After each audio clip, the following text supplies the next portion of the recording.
Hello बच्चों, कैसे हो आप। चलो, मैं आज आपके लिए एक टॉपिक लेकर आई हूँ, वर्ण। तो ये जाना पहचाना टॉपिक है ना। पिछली क्लास में मैंने आपको वर्ण के दो भेद बताए थे, स्वर और व्यंजन। तो स्वर की मैंने आपको डिटेल बता दी थी, लेकिन व्यंजन टॉपिक रह गया था। तो बच्चों, व्यंजन क्या होते हैं। जब हम स्वरों को बोलते हैं बच्चों, अ आ इ ई, तो हमें किसी की भी हेल्प की ज़रूरत नहीं पड़ती, ठीक है। लेकिन व्यंजन को बोलने के लिए हमें स्वरों की हेल्प लेनी पड़ती है। तो व्यंजन क्या हुए, वो वर्ण है। तो दोनों वर्ण ही ना, स्वर और व्यंजन दोनों ही वर्ण हैं। तो वो वर्ण जो स्वरों की सहायता से बोले जाते हैं। अब आप मुझसे कहोगे कि मैम, स्वरों की सहायता से व्यंजन कैसे बोले जाते हैं। तो मैं उसे क्लियर करती हूँ बच्चों।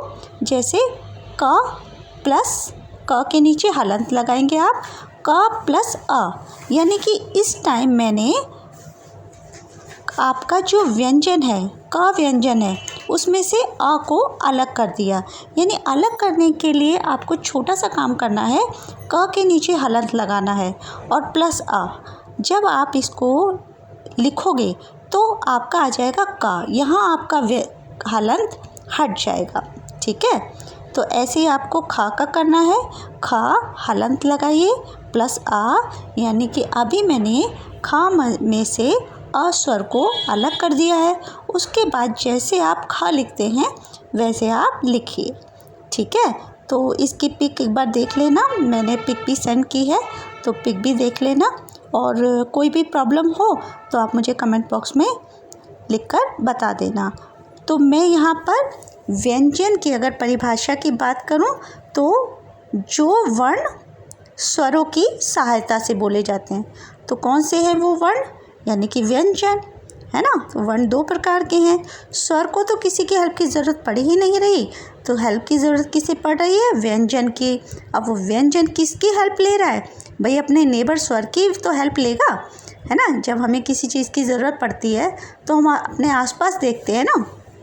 तो स्वरों को जब लिखना होता है तो किसकी हेल्प लेते हैं, किसी की हेल्प लेने की ज़रूरत नहीं है। लेकिन व्यंजन को लिखते हैं तो किसकी हेल्प लेते हैं, स्वरों की, ठीक है। तो आई थिंक ये आपको क्लियर हो गया होगा। और बच्चों, आपके लिए एक और ऑफ़र है कि जिस बच्चे को पर्सनल क्लास लेनी हो ग्रामर की, तो वो बच्चा 300 रुपीज़ हमारे पर चार्जेस हैं। तो आप क्लास ले सकते हैं, पर डे के हिसाब से आपको ये क्लास दी जाएगी। पूरा 1 आवर के लिए क्लास दी जाएगी आपको, जिसमें आपको डीप ग्रामर, यानी कि पूरा की पूरा व्याकरण का जो जितनी भी आपकी प्रॉब्लम है वो सारी सॉल्व की जाएगी और पूरा ग्रामर आपको पढ़ाया जाएगा।